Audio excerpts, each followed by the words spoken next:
my son was four, just over 4.5, there was an incident that took place that landed his father, my ex-husband, in prison and serving a 29-year prison sentence. That was February of 2001. The incident that took place involved counts of rape, sodomy, assault, holding a victim hostage, terrorist threats, etc., all of which I'm the survivor. Trailblazer Jessica Yaffa is a survivor of extreme domestic violence, and she's not alone. According to the National Domestic Violence Hotline, more than 1 in 3 women and more than 1 in 4 men in the U.S. have experienced rape, physical violence, and/or stalking by an intimate partner in their lifetime. Intimate partner violence affects more than 12 million people a year. Jessica has turned her traumatic experiences into a story of hope and help for others. She spent more than 2 decades working in the social services field as an internationally recognized healthy relationship expert, speaker, and coach. Jessica is co-founder and president of NoSilence NoViolence, a nonprofit committed to providing education, training, and resources to eliminate the stigma that comes with relationship abuse and sexual assault. Jessica details the personal horror she endured in her book, Mine Until: My Journey Into and Out of the Arms of an Abuser. Let me just begin by saying thank you so much, Jessica, for your willingness to share your story and all the hard work that you do for women out there who have endured some sort of abuse. Yeah, I'm incredibly grateful to be able to do the work that I do. And thank you for being willing to highlight such an important topic. Well, let's talk about you. And your whole career has been helping other women recover from unspeakable abuse. And the genesis of it for you was the history, something terrible that happened to you. And as painful as I'm sure it must be to talk about that, could you share your story with us? Of course. I'll give you just sort of an overarching view as of course the details can be hard for listeners to ingest, and there are so many pieces of the story that it can also be very lengthy. And so if I was to give you just sort of a broad stroke overview, I would say that I entered into relationship feeling with very low self-esteem, feeling unseen, feeling unimportant, feeling like I didn't fit, that I didn't matter, and was desperate to be in connection and to have a place where I felt needed and valued and important, seen, etc. And so as I entered into a relationship with my now ex-husband as a senior in high school, all of those things that would be considered red flags or warning signs, the fact that he wanted to know where I was every moment of the day, that he wanted to have influence over what I was wearing to ensure that it wasn't too low cut or too high, that he wanted to have influence over the friends that I had because they were no good for me and were tarnishing my reputation. The fact that he wanted to spend every moment with me and that I no longer needed to go to the high school parties or the football games, etc., because all that mattered was he to me and me to him. All of those things felt incredibly good. I finally felt seen and needed and important and beautiful. And so there was no opportunity for me during those early months of our relationship to identify that there could be anything wrong. In fact, I had sort of felt like I was lighting up in ways that I didn't even know that I had been dark. But he was controlling you, basically. Absolutely.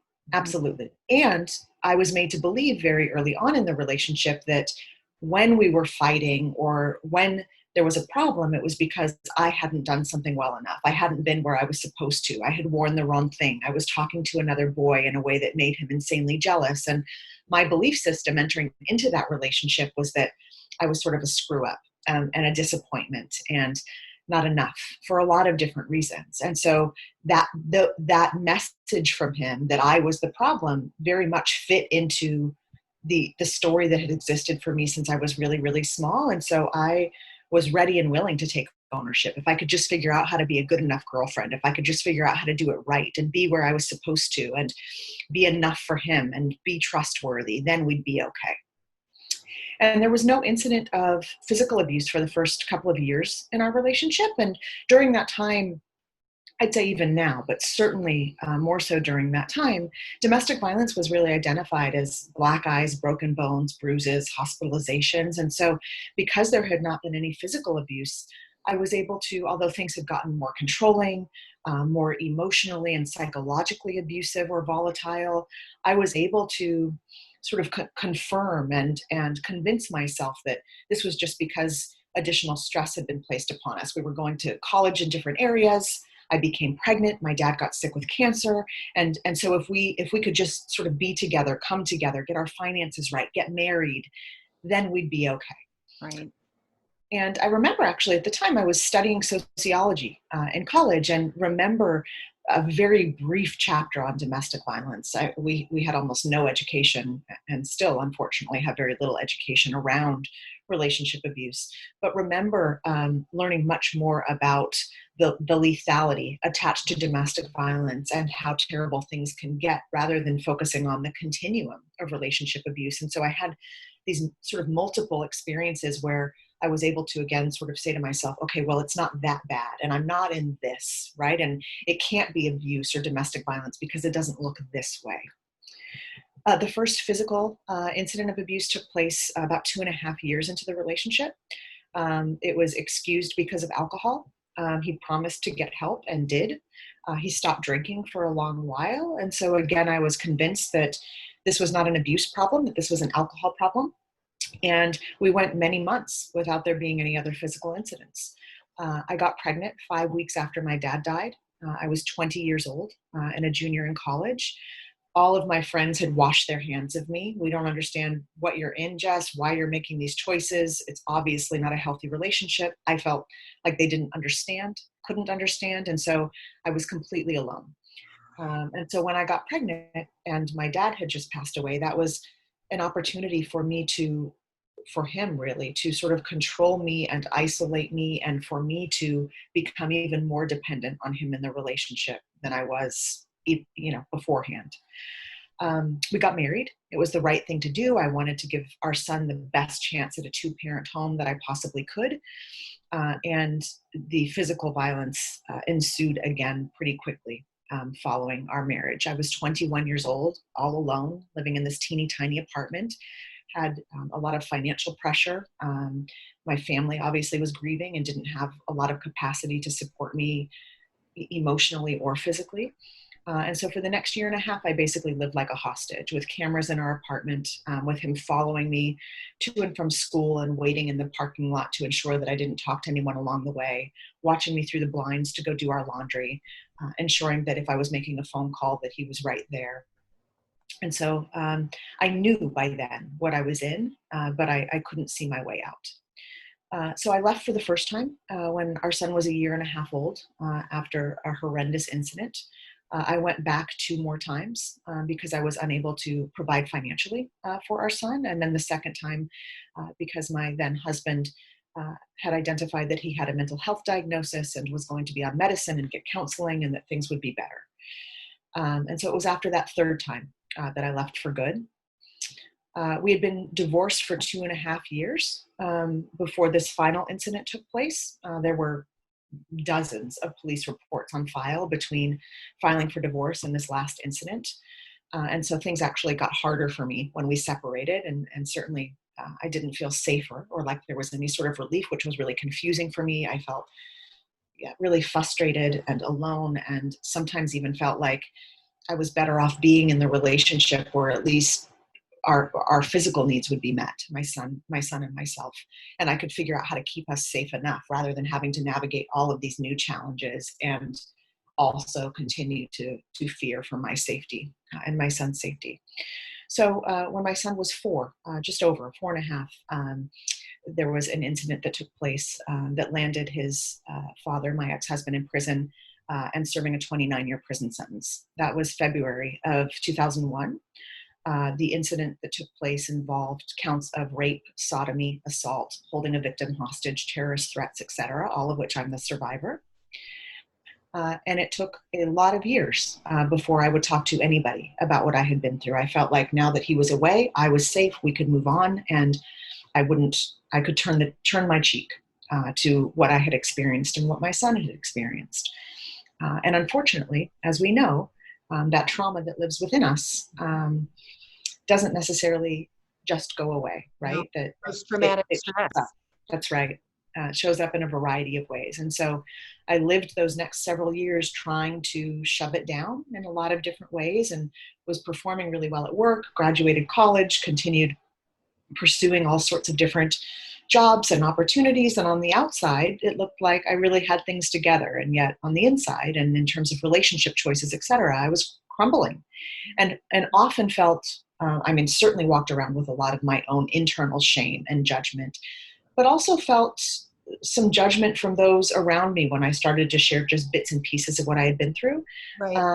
And promised myself during that time that if and when I got to a place where I had healed enough and was strong enough to offer a supportive, compassionate space for survivors where they felt understood, and where they didn't have to do a whole lot of explaining around why they had or continue to make the choices that they do, where they would feel like there was no agenda around what they chose to do or not do, and where there's this sort of unconditional opportunity for connection and healing that would become my life's work. And so that is where who I am today was really bred from.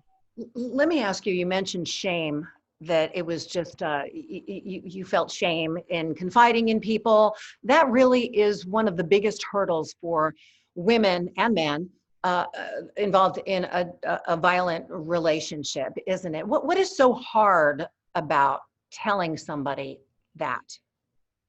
I think there are a couple of, there are a lot of reasons that it is so difficult. One being, there are many sort of societal myths that are around sort of who this happens to, right? That we must be weak, that we must come from really horrific circumstances, that we must look a certain way or have come from certain cultural backgrounds, et cetera. And so for me specifically, the idea of this happening to me and my not fitting into any of those boxes meant that there must be something really wrong with me.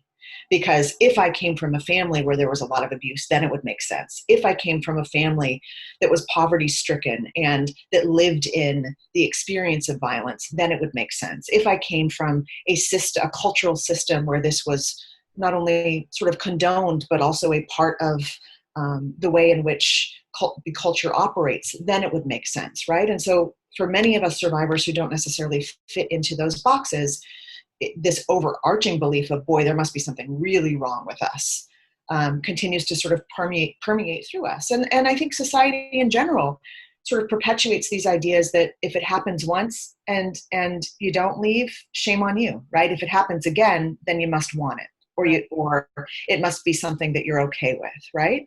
And then I think the third being this sort of perpetual belief that there's always a way out, right? That none of the obstacles or barriers that survivors talk about are insurmountable. And so if he or she really wanted to get out, or sort of was strong enough to make that choice, there's always a way. And so I think that the societal sort of beliefs and conditioning combined with this internal experience of, for me, certainly what I had allowed my son to endure, right? And for us survivors who have children, we're carrying around the shame of not only our own experience and sort of what we chose, but also carrying around the experience of what we have allowed our children to be a part of. And despite the horrific circumstances that you endured, Jessica, you really are one of the lucky ones. You were able to get out of the relationship alive after all the abuse that you endured. And your ex is now in prison. Is he still in prison? He is, yeah. So it's been 19 years. The last time I looked, and I don't want to give too much detail. It doesn't feel like it's mine to share, and also just have to be, mindful of my own safety. Looks like a couple of years left at this point, although that changes from time to time. And I spent the first many years of his being away counting down the years and the months that I would have to be safe. And then really had a shift about 8-9 years ago where I decided that I was really done living in bondage, and that I wanted to be free from this fear, and that I could trust that I would continue to be protected in the way in which I always have, and that to allow him to continue to have control over me in that way sort of was against everything that I had become and stand for. And your climb back really began with your activism, helping other victims, other survivors, I hate the word victim, of domestic violence. And NoSilence NoViolence is one of the things that you've done, just in addition to your social work. Tell us about that nonprofit organization. What is the purpose of it, and how do you help survivors? Sure. So NoSilence NoViolence actually started as a single support group back in 2007. We made one community announcement about providing a safe space for survivors to come and feel heard and understood and connected. I remember hoping and praying that we'd have those handful of chairs filled up, and we actually had 63 women show up on that very first night. It did not become its own nonprofit for a handful of years. We ran many support groups and were sort of a resource connector where survivors would come, both men and women, as well as children, and say, we can't find this, or we need help with that, as well as wanting the safe space to just process and feel seen. And so we operated in that way for the first 5 or so years, 6 years, of our existence. And then early 2014 became an official nonprofit because what we recognized was that there were all of these gaps nationally, but certainly wanting to focus on the local need surrounding what survivors have and don't have or hadn't had access to. And so we were connecting to all of our resource providers in the community, finding that there were these things that were coming up over and over again that because of federal and state restrictions, our resource providers were saying, we're sorry, we can't help with that. We're sorry, we don't have funding for that. We're sorry that doesn't sort of fit within our grant.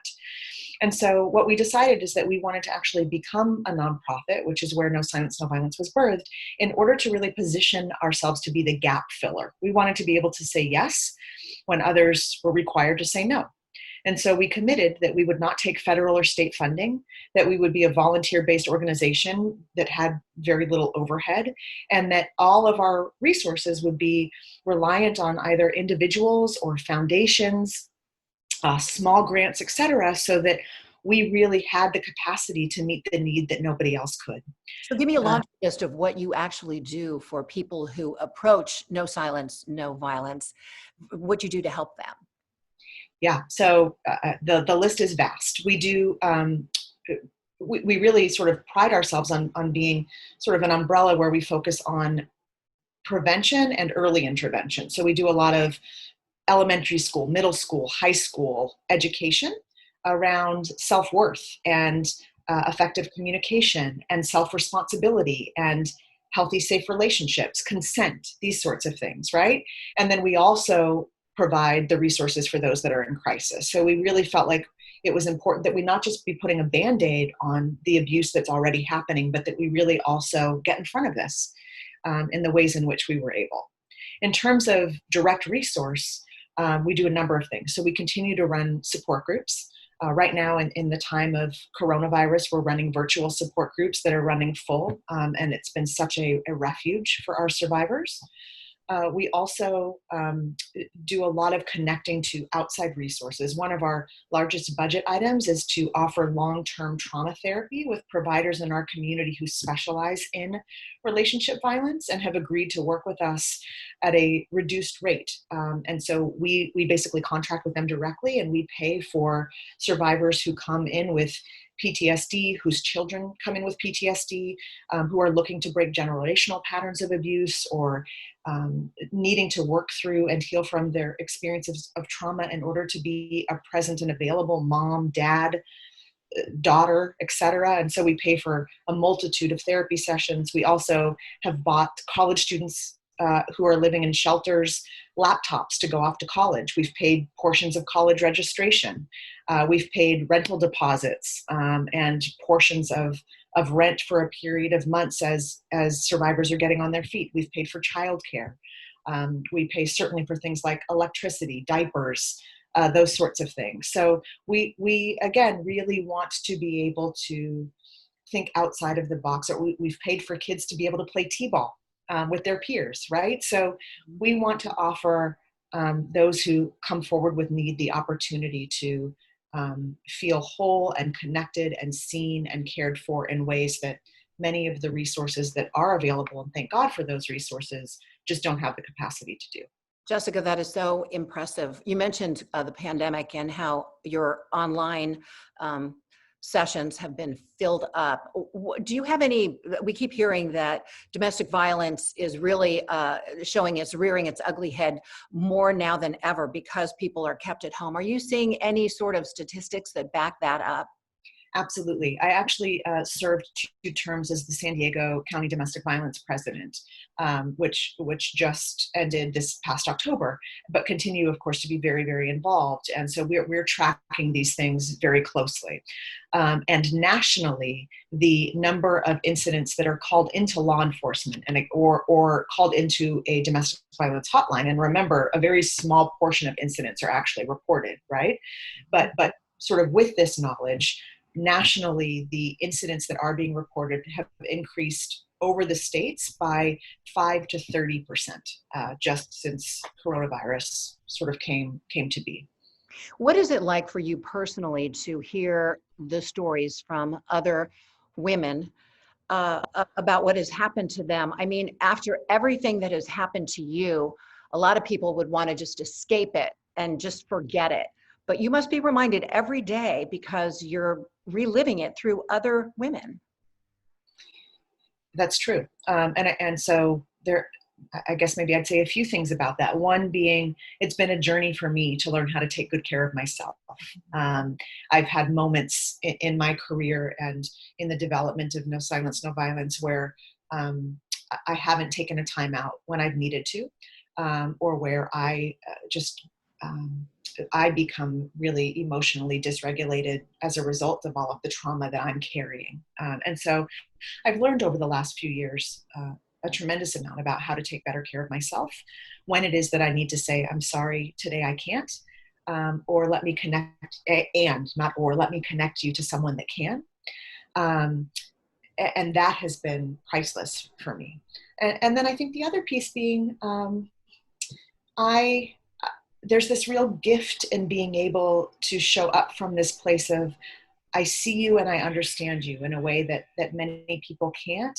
And I also can hold on to the hope for healing and recovery for you as you begin to believe it possible for yourself in a way that is invigorating and that I have a ton of gratitude around. And so often I find that the experience of sitting with a survivor doesn't necessarily deplete me. It actually energizes me because of the experience that I get to have.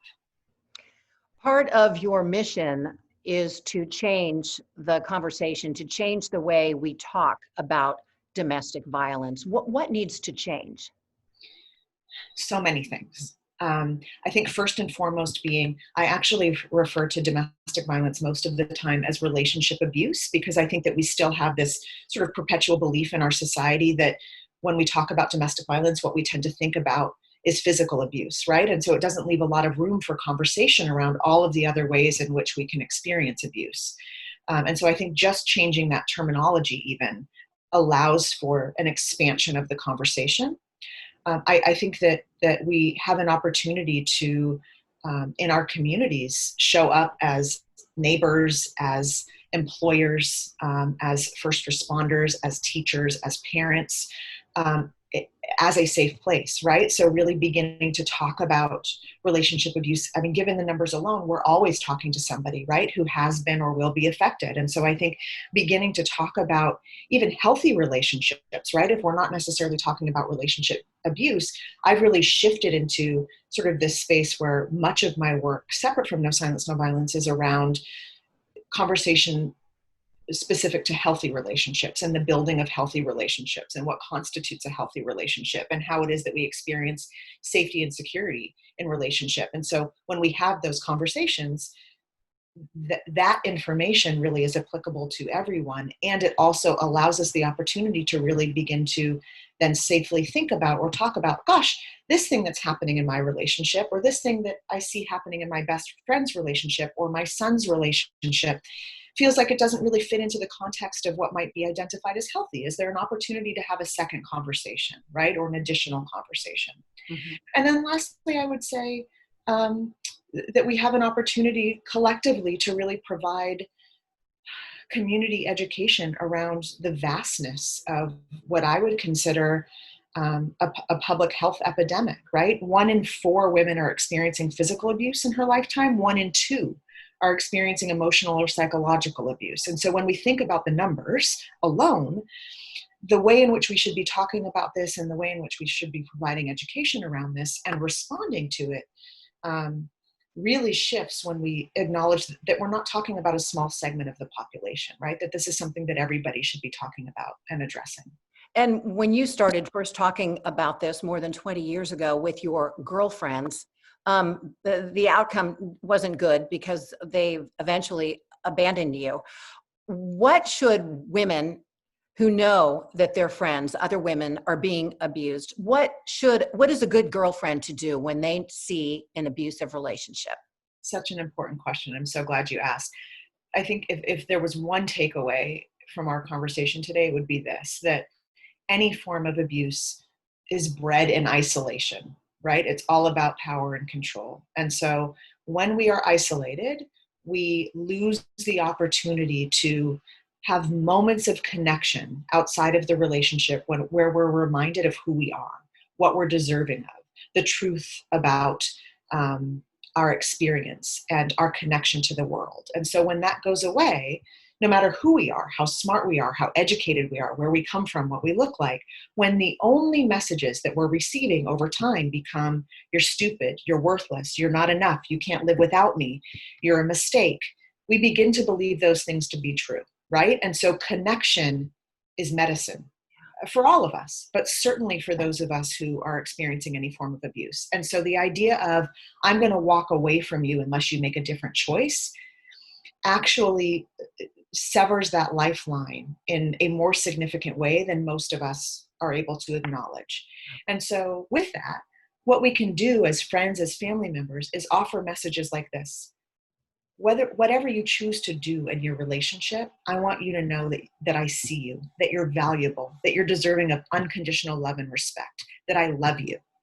I want you to know that if you choose to go back to the relationship, as painful as that is for me to watch and to experience, that it doesn't mean that I'm no longer your friend, that you become less valuable to me, that I don't believe in who you are and what you're capable of.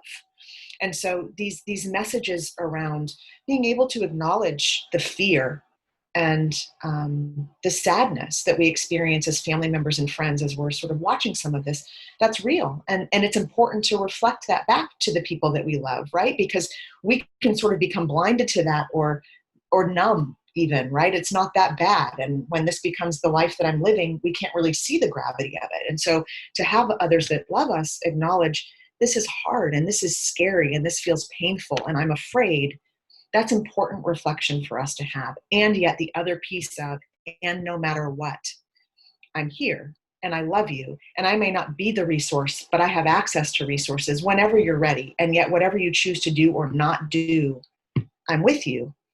That changes everything for a survivor. And you don't know whether it will be tomorrow or a year from now or 3 years from now or 12 years from now that a survivor in any given moment says, this is it, or I've had enough.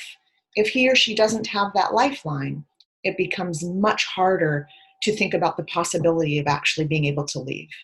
Incredibly overwhelming. And so to have even one person who you know is there as a point of connection and that can show up for you in that moment makes what feels impossible somehow possible. Jessica Yaffa, after so much darkness earlier in your life, you are just a beaming ray of sunshine, and congratulations on the great work that you're doing to help others.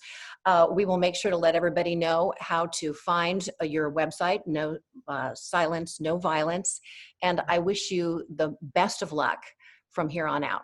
Thanks so much, Sandra. Thank you.